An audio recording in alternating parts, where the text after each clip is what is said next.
Hello. It's Friday night, not our typical Wednesday night. This is Sex Talk with Natasha.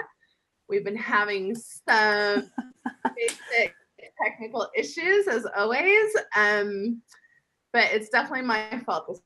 And we should mention that Natasha is on vacation and might have a little bit of some internet going on. So this is another issue that we may freeze out on you a little bit along the way, but we're going to record the whole thing and hopefully those little glitches will get out of the way. I'm just going to give everybody a little bit of an update on my day, just because I feel like that's necessary for my own well-being. First of all, I have my notes on a paper plate because I can't find any paper in the house. Second of all, I went very difficult bike ride today. Although it ended in a good place, which was a swimming hole.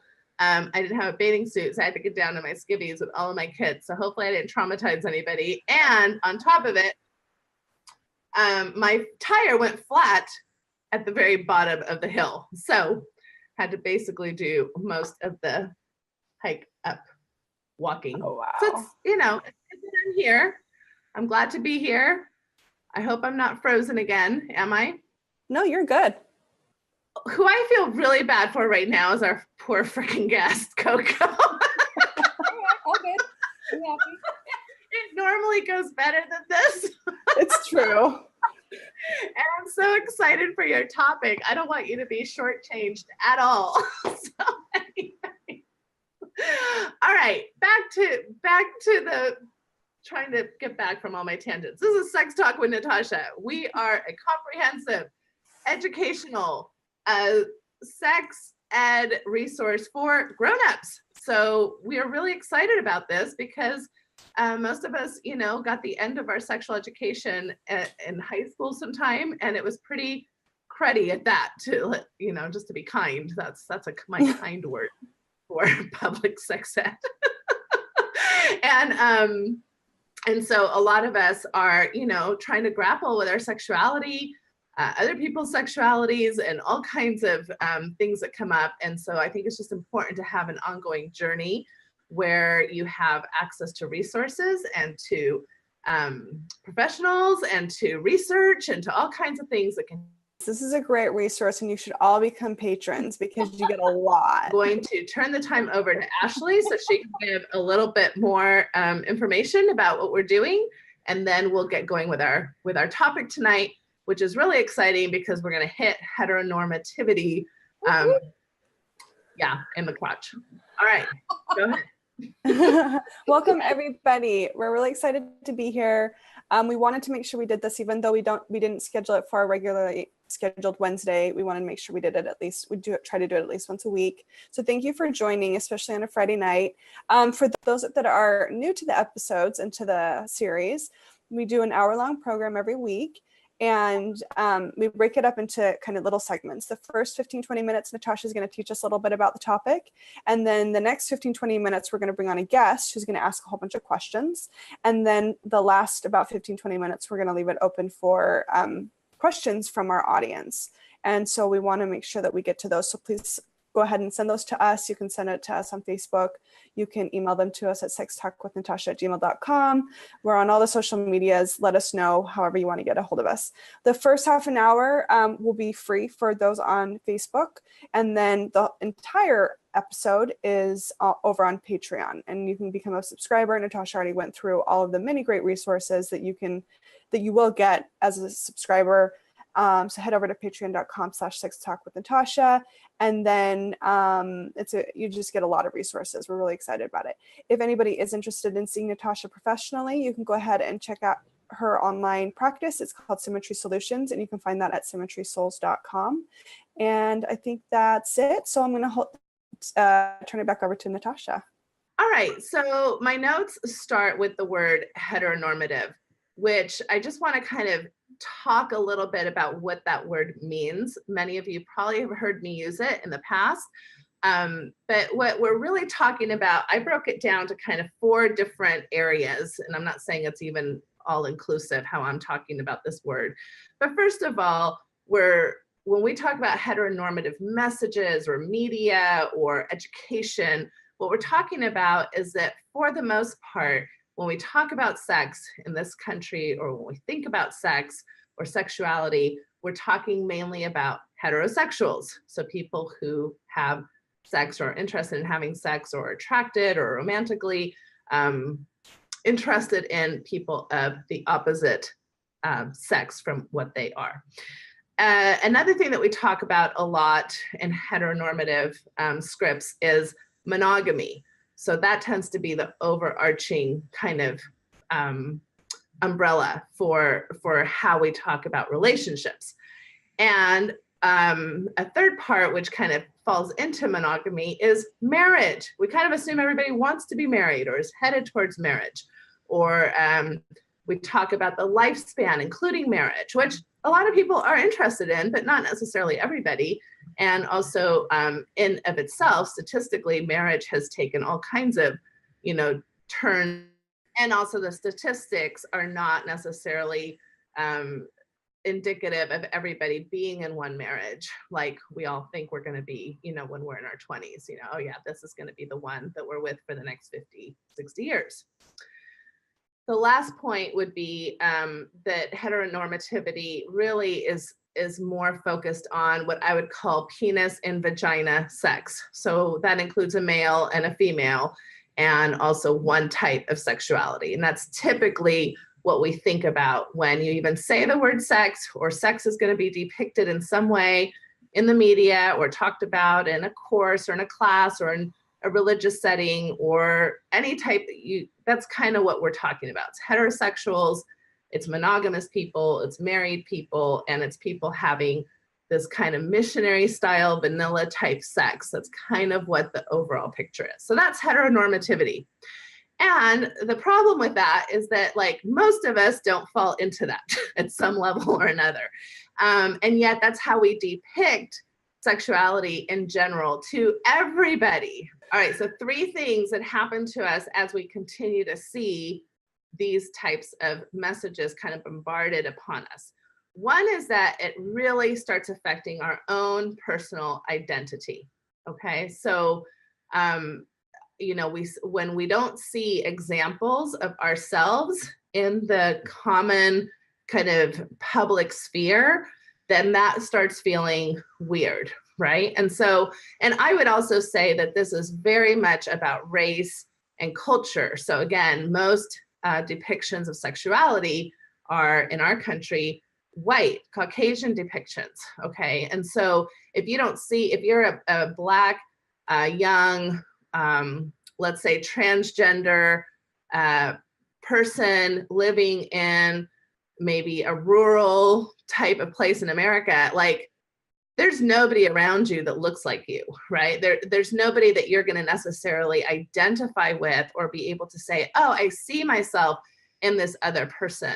And so that can be that can take a large toll on your own identity when you're trying to figure out who you are, when you don't readily see examples of yourself. And so one thing that's really important to understand in this perspective of identity is that normal is very different than common. It doesn't mean that you're abnormal. That just means that there's a common type of, statistically, there's more people who fall under certain categories than others.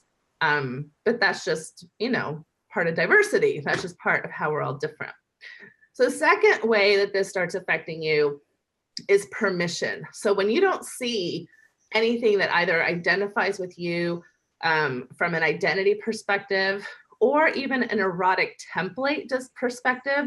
So if all you see are people that like to mouth kiss or have penis vagina sex, and you don't see people who maybe like to use handcuffs or play, what's the new trend? The furry, right? The furry fetish, where people like to pretend they're a certain animal. Or if you don't see those types of erotic templates, or even different types of sex, like if your preferred type of sex is giving each other hand jobs, but that's not the typical thing that we see or that we talk about, those types of erotic templates can seem or feel weird or again, different or abnormal. And this is of course also when we get into a lot of the fetishes.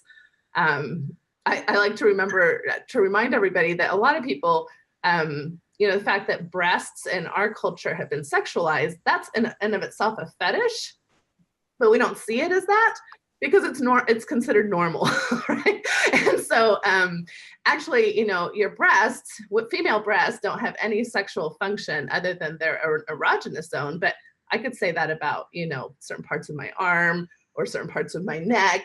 And people aren't asking me to cover up my neck or saying that you've got a neck fetish. But if you've got a foot fetish, or if you've got, you know, different types of things that turn you on, that don't, again, fit that norm, it can really affect the way you feel, like whether or not you even have permission to explore these things in your life.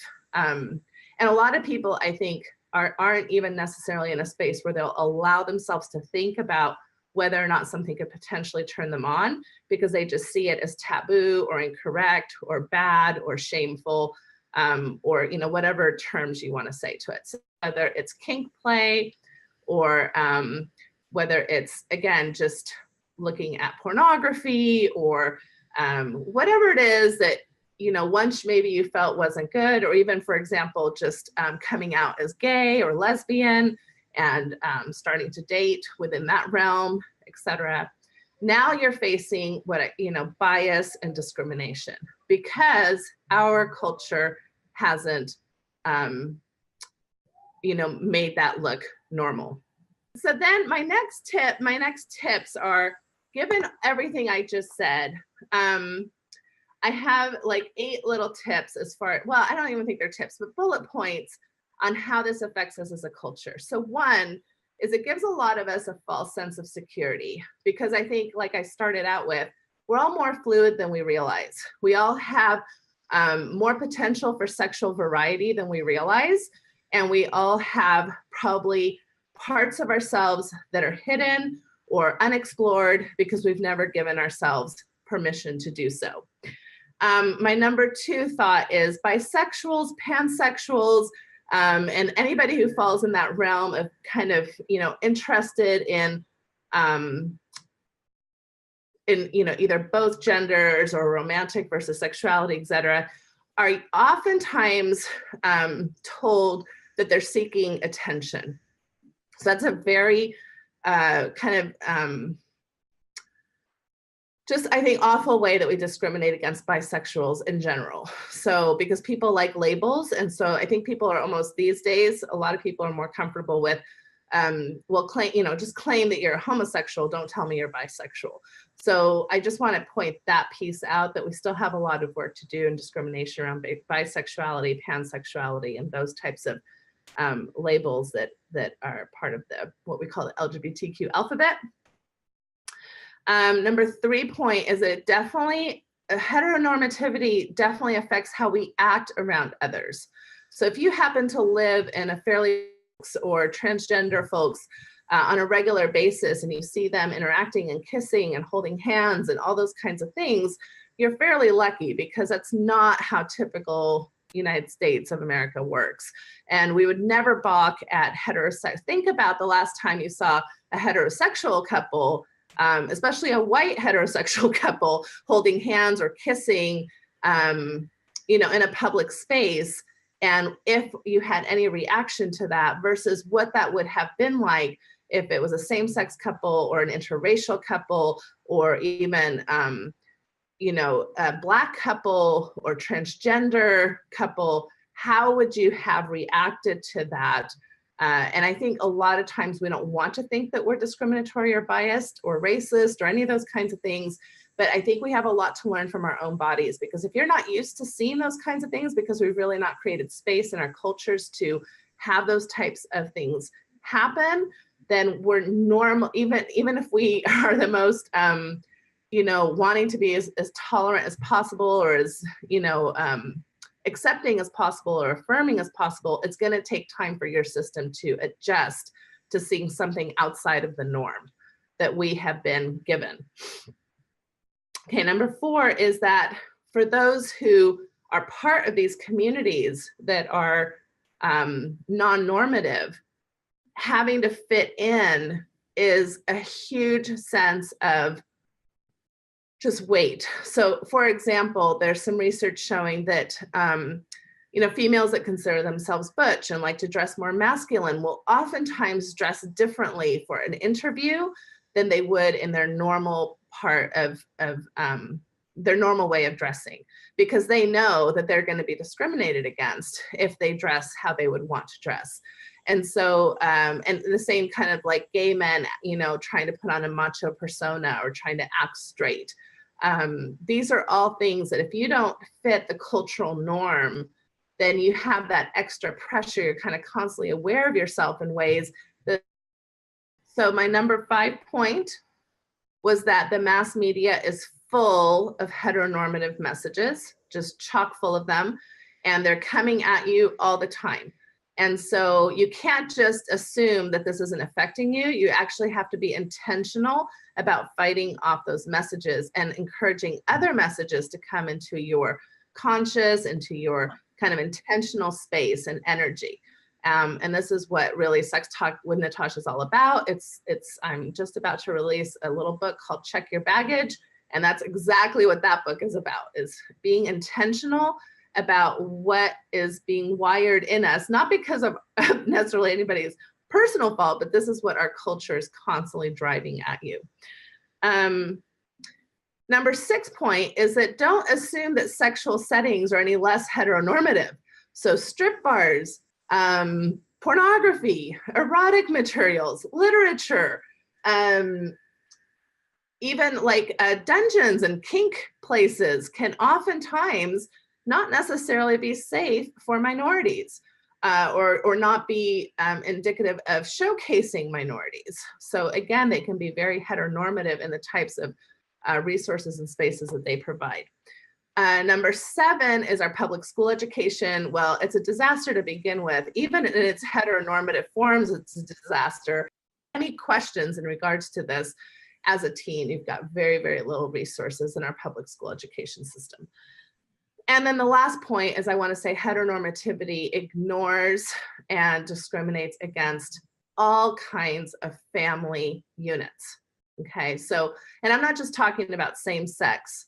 That's classic discrimination against same-sex parents, but all kinds of parenting or guardian units. There's so many children who are being parented by grandparents, foster parents, adoptive parents, biracial parents, interracial parents, I mean, all kinds of situations, gay parents, trans parents, in the closet parents, all, and when we have this heteronormative kind of picture, the picket fence picture of the American family with the mommy and the daddy and the 2 or 3 or 4 little kids, and again, they're usually white in our mind when we picture that, we are ignoring the vast majority of the population in the United States of America, and not to mention, of course, the entire world. But we're here in the USA, so I'm trying to focus on that. Okay, those are my thoughts. Now, that was a lot, and we probably could have done a deep dive into any one of those, but I'm so excited to have our guest with us because Coco is here to join us, and she is actually getting her PhD in themes around sexuality, and I'll want to ask her about that. She's got some great questions, and so Ashley, do you want to bring Coco on? Yeah, Coco, are you there? I'm here. She's here. Welcome. Jazz hands. Coco with jazz hands. That's great. That's great. Well, welcome. We're super excited to have you. Yeah, if you want to just jump in, you said you had lots of questions, so feel free to just kind of jump into them. And I don't know if Natasha and you will have kind of a little bit of a dialogue because I know she has some questions for you too. So. Okay, cool. So it might be worth introducing myself just a little before I do that. So I'm finishing up a doctorate at the University of Utah in sociology, and my emphases are gender and sexuality. And my dissertation itself is about sexual violence, but I came to that through the study of sexual pleasure, which is a fascinating kind of trail that it took, a little jump there, and we can talk about that if you want to. But so I am very interested in how people experience sexual pleasure, but I come to this from a more systemic kind of cultural perspective. And I'm really interested in the intrapsychic stuff that Natasha is the expert in. And so I'm really excited to pick your brain, Natasha, about this. So I'm interested in kink and fetish very much, but I'm also thinking a lot about shame. And so I don't know if you want me to ask direct questions or if you want to kind of start talking around those things. But as I kept coming up with my questions, it kept being that shame thing that came up over and over again. And you even touched on it multiple times in talking about taboo and about how we interact with the heteronormative system and that kind of thing. So I don't know if you want to start there, if you want me to ask specific questions. Well, I might start with one thought that I'm having as you're talking about shame and kink. You know, I think a lot of times, especially, and you asked this question a little bit before we even got started. So you talked about the history of treating sexual disorders that for disorders or from the disease model, right? So it was only in the 1970s that homosexuality itself was taken out of the mental health, the Diagnostic Statistic Manual for Mental Health. And a lot of, you know, like even, diagnoses around transgender and fetishes and transvestism and all of those types of things have, you know, have been interwoven throughout the mental health kind of arena. So, why did I go down this road? So the main thing I wanted to say about this is that although there may be reasons why certain things in our erotic template are there due to shame, it doesn't mean that you are diagnosticable. Is that diagnostic? Diagnosable. Thank you. It's been a long day. And so, because here's one way that I want people to think about it. When you have young children, for example, and they are in any type of traumatic experience, and I'm going to just talk about what we know about some of these refugee kids, for example, overseas right now. Guess what you can see them doing in their little refugee camps where they're currently, you know, that's kind of the space that they're in. They are playing war. They're playing war, okay?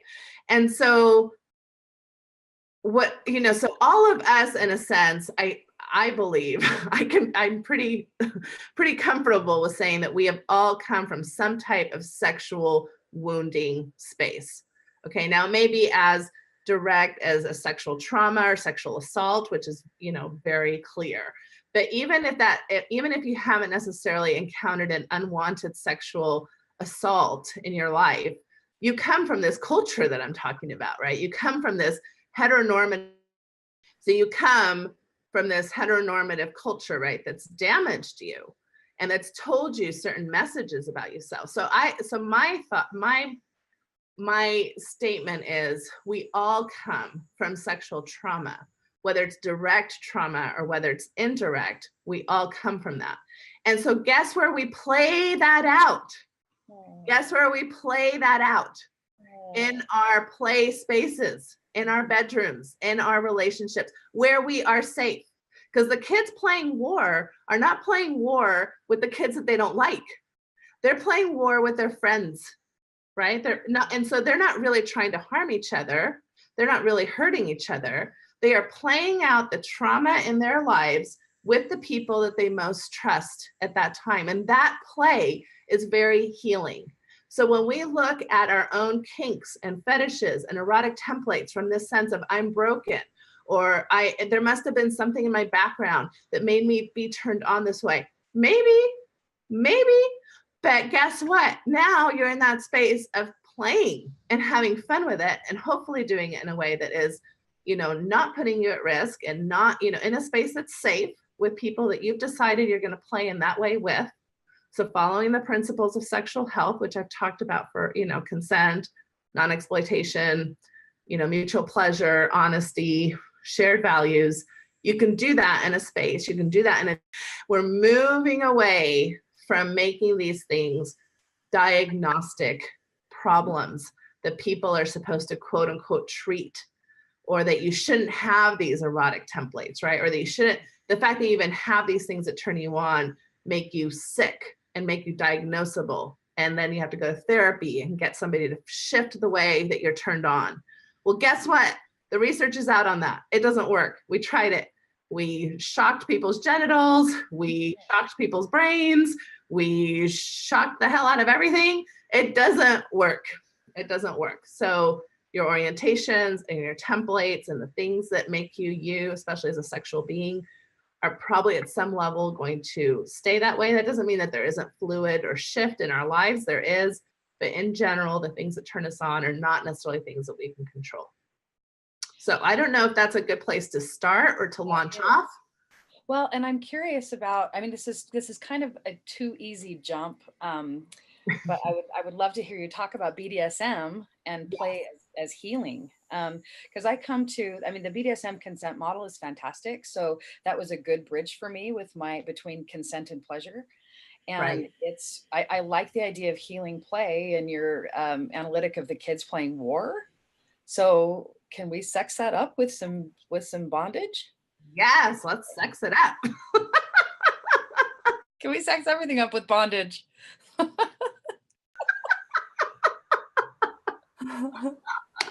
going to paint a picture of kind of a classic BDSM kind of imagery, right? So you have, let's say, a man who's naked except for maybe a thong type black underwear. He's on his knees.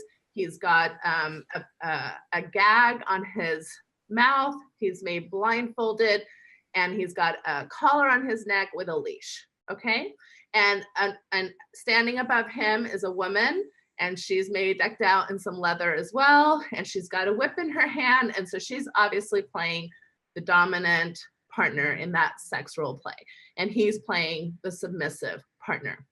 So in the heteronormative culture, you show that picture, right? And what are you gonna get? Oh my gosh, right? What the heck is going on here? What are they doing? What's wrong with them? Why would anybody want to put themselves in that position, right? So obviously they've got daddy issues, mommy issues, this issue, that issue, right? There's all kinds of issues that people have because they enjoy this type of sexual play. Even if there are issues, even if there are, which there aren't always issues that you can automatically, right? So we're not saying, there we go. You only like vanilla play. You must have daddy issues or mommy issues, right? But because that's part of the norm, we don't see as having any issues. So there may or may not be issues. Somebody who likes dominant submissive play may have been abused as a child, maybe hasn't. That's not the point. The point is, do they enjoy it now? And can they incorporate it into their life in a way that is responsible and safe and fun and consensual with their partner? And if that's, and even if there are issues, what I have found with people who do have traumatic issues in their past, who do have authoritative abuse issues in their past, is that now they control this narrative. They control this narrative in a way that they were never able to control when they were a minor or a child, or maybe in a relationship as an adult where there was a power differential that they did not have control over. Okay, so now with this, in the safety of this space that they've created for themselves, they can replay that narrative in ways that they have control over. I think that's amazingly healing. I think that's like creative, right? I think that that's like having fun with things that once harmed us, and we can heal in that way. But I never want to make the implication that all people having that kind of play need healing, because it may just really be fun. And quite frankly, we have submissive, dominant role issues as a culture, regardless of whether or not you were ever abused, right? Every movie you saw, every script growing up, every movie that posits a female and a male and certain gender role stereotypes, we all have issues in regards to submissive themes and dominant themes because of the culture we're growing up with. So maybe it's a healing thing for all of us. Go ahead. Oh, I was gonna say your example of the man with a gag ball and the woman with the whip. I was kind of expecting you to go with a man with a whip. Man with a gag ball, man with a whip. I wasn't expecting that kind of gendered power thing that you threw in there, which I love. That's awesome. Yeah. But I'm thinking Well, about, and that's the reason they did that is because, again, you'll get even worse if it's the stereotypic. If it had been the man, patriarchal, awful person, right? So you would have gotten that type of pushback on, from kind of the normative culture. But when you switch the gender roles, then you sometimes get, oh, he's pussy whipped, right? Or he's weak, or he's not macho enough, right? And she's like bitchy and aggressive. And so either way, you can't win. Either way, you can't win. Whether you stick with the normative roles, which have a lot of problems with them. But again, when you're playing, you're playing. That's the difference, okay? If you're whipping your wife around outside of play, you're gonna have an issue with me, But if you're playing and using that as fantasy, that's very different, because what people need to understand about those who are well-versed in BDSM is that they're very good at negotiating, play together. So they usually have safe words, they have contracts, they have an understanding of how far can we go, and if I'm uncomfortable, what's our plan, right? Which is actually not something most of us negotiate in vanilla play, which I think we should more, right? So yeah. So I'm curious about like the pathway to normalization for some of these behaviors, and I would argue BDSM is kind of getting there, like hello 50 Shades. But so I'm curious about the effect on individuals. If there's, and I'm assuming that there's kind of a shame factor tied to being non-normative, and that may not be the case. So I'm hoping you'll tell me that. But if that's true, like what happens with individuals who engage in non-normative stuff as it becomes more normal, if that makes sense, that journey, especially with identity, I'm thinking.